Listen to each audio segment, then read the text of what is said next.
the reason why I'm using Stephen A. Smith is because this morning he actually released a video that I think would be incredibly helpful. Probably not as entertaining as you guys want it to be, but it certainly pushes you guys towards getting to the bag. And so in between the entertainment, I got to give you the medicine inside of the candy to make sure that we add as much value into your life as possible.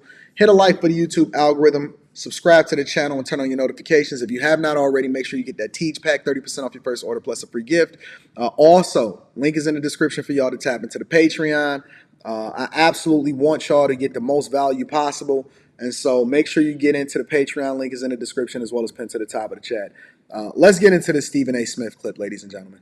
You know, my day job is at ESPN, and I worked at ESPN since 2003. They let me go over a contract dispute in 2009. Is that a green screen that Stephen A. Smith got right there? I don't know if that's a green screen, a poster, or whatever. I don't know. Stephen A. Smith's home setup is nowhere near the type of level that we got it on here on the Millionaire Morning Show. I'm going to be reading Super Chat shortly. I see you, Aaron. But let's continue. I will openly confess, as I wrote in my book, Straight Shooter. Nice promotion. Memoir, Second Chances and First Takes, New York Times bestseller. As I wrote in that book, it was a devastating experience to go through. But I got to confess to y'all, it's the best thing that ever happened to me in my life. I didn't know it at that time.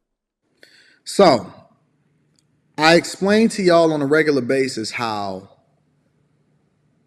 you failing or what you project to be failing is not really failing to me because I understand it looking in hindsight from a 41-year-old person's perspective, right? I just call it failing forward for the sake of conversation. But the reality is that it's just to learn lessons that allow for you to then lean on those failings in order to be more successful, right?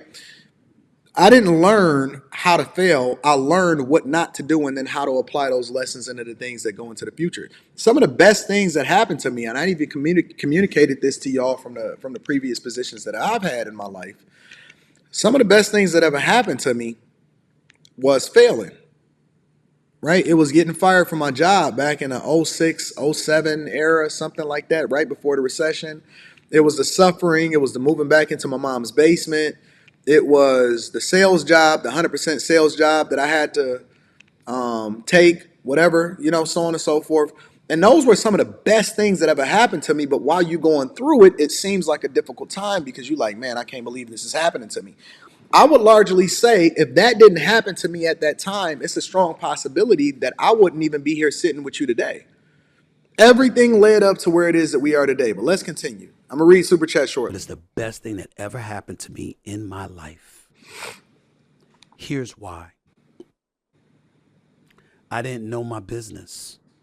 I didn't master my business. So I personalized everything. Must be race. I'm a black man. I'm outspoken. I have some degree of intellect, a little bit anyway. So he was running in the Victim Olympics like y'all do still today.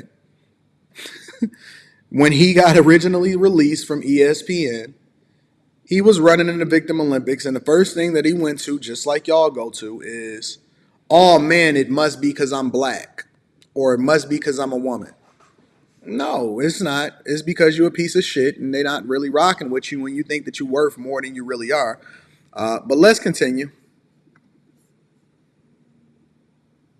I'm their nightmare. That's why they're holding me back. I'm popular. Everybody loves me or loves to hate me, but they're always watching. That's what I believed. And I had no evidence. Because I didn't know what the hell I was talking about. So let me ask y'all a question really quickly. If you are as great as you think you are, and you add that much value into your job, because let's bring it back into our own personal lives, right? If you as great of a content creator as you think you are, because one of the things that I've seen over the years, even on my own platforms, let's take the Lapeef Network, for example, right? And throughout the years, I've seen a lot of people come and go. I've seen a lot of people tell me about how they are going to be greater without me. And then they leave and they go and, set up their own platform. And I'm going to tell you what usually happens with content creators, right? They leave, they go start their own platform, and then they hit a ceiling, right? Let's say they get their first 1,000 subscribers, or they get their first 2,000 subscribers or something like that. And then it starts inching along and they slow real down and they tapped out because the audience that they thought was going to rock with them is not really the audience that's really rocking with them, right?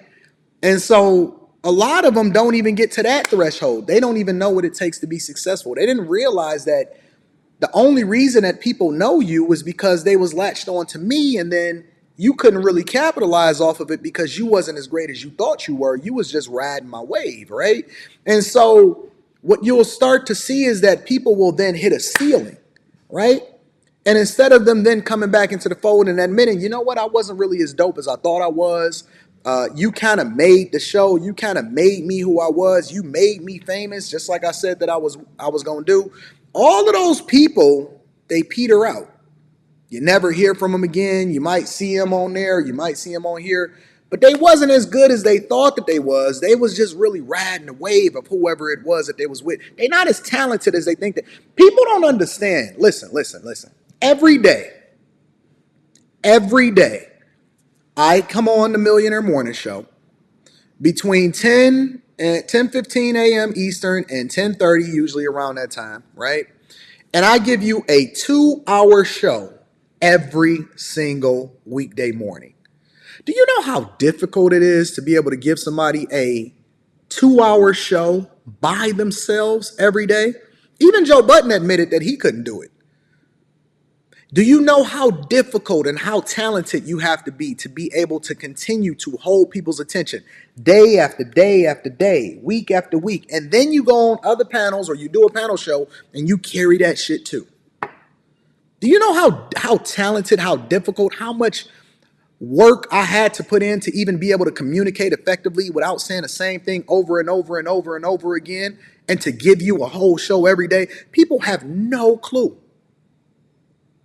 They have no clue, right? And so what you think you're being ostracized for is really truth, right? Why would somebody get rid of you? Not you leaving on your own, but them getting rid of you, right? Let's say Stephen A. Smith or you at your own job or whatever. If you add that much value, right, then why would they get rid of you? Because it's only one or two scenarios in that situation. Either they didn't really realize how great that you were, or you wasn't as dope as you thought you were. Because if they are, then that means that you're going to see a decline either in what it is that they doing, or you're going to see an uptick in what it is that you doing, because now you unleashed and you have the ability to be able to do what you want to do. See, when you go out on your own, and this is why people are so afraid to be independent, you have no more excuses. It's nothing or anything that anybody can do that then slows you down from being successful. So you can't blame it on a platform. You can't blame it on the algorithm. You can't blame it on your boss. You can't blame it on the network. You can't blame it on anybody else. Now it's all about the work that you put in. You can't say that the system is holding you back, because everything that you have or everything that you do is then defined by your own greatness and your own work that you put in. And that's what I want to see, right? I want to see the work. I want to see what it is that you do that separates you from everybody else. I want to see what makes you so great. It ain't your race. It ain't your gender. It ain't none of that. It's whether or not you can compete, right? Because now, when everything falls out and the dust settles, we gonna see who's who. We gonna see the difference between somebody that's really about that life, that knows really what it takes in order to be successful, and the people that was just riding the wave. I thought because I was on the side of buses or I was on billboards and stuff like that, that my popularity was cemented. And because they screamed my name in the streets and they knew who Stephen A. was, I must be worth more. I had no analytical data. I had no numbers. I didn't even have a publicist or an agent connected enough to provide me with the necessary intel to validate and authenticate my value. I was an ignorant ass. Period. And when I got fired and let go, you know what was the most devastating part of it? They didn't even place any restrictions. Go ahead. They ain't even have a conversation. They just, yo, go ahead, do what you do, fam. If you great, then do what you do. And listen, some of us need partnerships. Some of us need other people in order to play roles in our life in order for us to continue to level up and be great. It's the reason why wives have husbands. They need them in order to continue to elevate themselves. And it don't mean that you're inferior as a result of it. It just means that you understand your role and your place. Everybody is not Michael Jordan. Sometimes you're a BJ Armstrong. Sometimes you're a Steve Kerr. Sometimes you need to be a Scottie Pippen. Scottie was great, but Scottie wasn't as great as he was when he was with Michael Jordan. They didn't even put no restrictions on Stephen A. They just let him go. They was like, all right, cool. Have at it. Do what you do, big dog. Go out there and get a job. They didn't stop me one bit because they knew they had nothing to worry about because no one wanted me. Not even BET or TV One. And I only bring them up because I'm a black man who's pretty experienced in broadcasting. You would think one of them would want me. Nobody. This is the Stephen A. that I like. He just telling the real. He said, listen, when I left ESPN, I thought that because my face was on a bunch of billboards that I was the man. Now, this flies in the face of what a Roland Martin would tell you, right? Because some people have it and some people don't. Some people have the ability and some people don't. Some people need to use the system in order to leapfrog into that next thing, but it doesn't necessarily mean that they had the sauce by themselves or it was still something that they needed to learn before they can break out on their own. Let me ask you a question. How much is, because y'all like to talk about ownership, right? How much is 100% of nothing? Because you can own, listen, anybody can be the CEO of their own company. How much is 100% of nothing? Or you can take 50% of something. Or you can take 25%. You can have 100% of whatever it is that you want. But if you don't actually know what you're doing in order to then generate the revenue, create the eyeballs, and all, keep people's attention, you don't know how to put on, you don't know nothing about this. You're not even that talented. Let's be honest.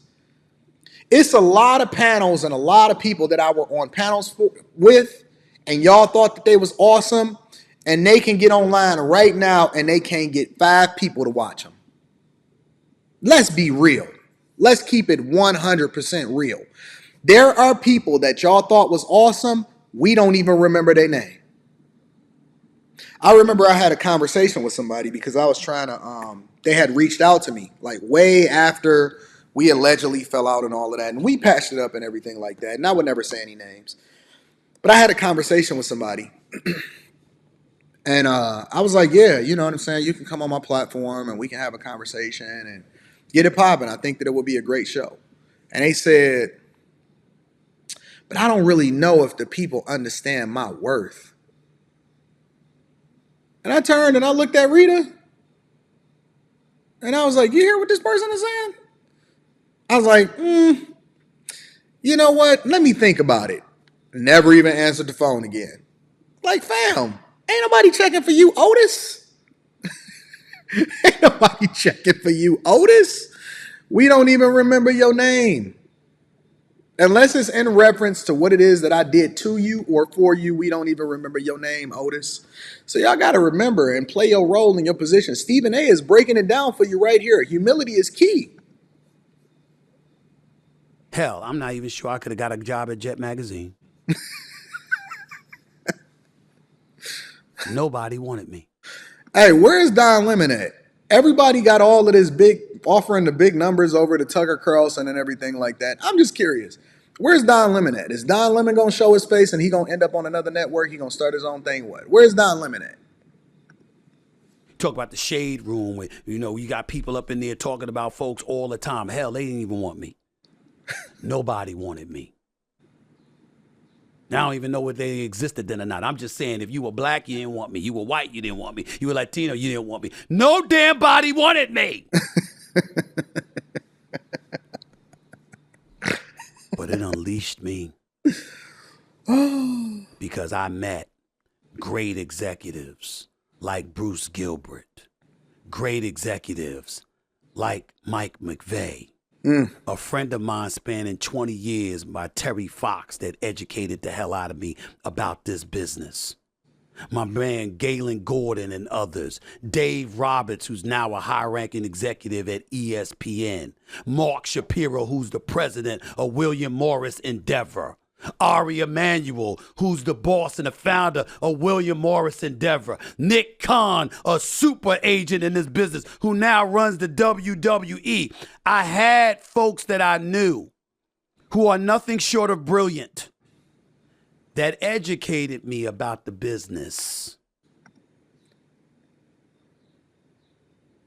He's humble enough to acknowledge that there was other people that needed to play a role in his life in order for him to be successful. And because they educated me about the business, I became a master of my business. Talk to which him. means I ultimately found out exactly what I was worth. People need to make this go viral. This is the video that we need to be talking about. We don't need to always be highlighting. And again, I get it. I understand the entertainment aspect of it. But again, these are the lessons that we need to be really taking in because he's giving you the game.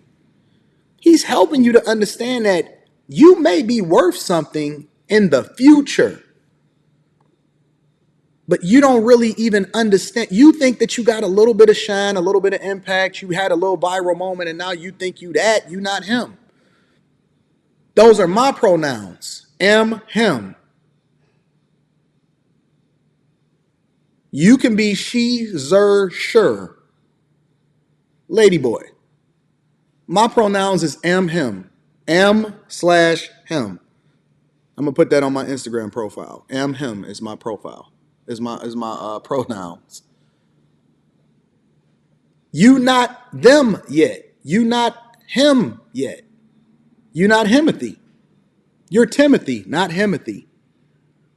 And so you need a little bit more structure. You got to grow a little bit before you get to that space. What my market value was.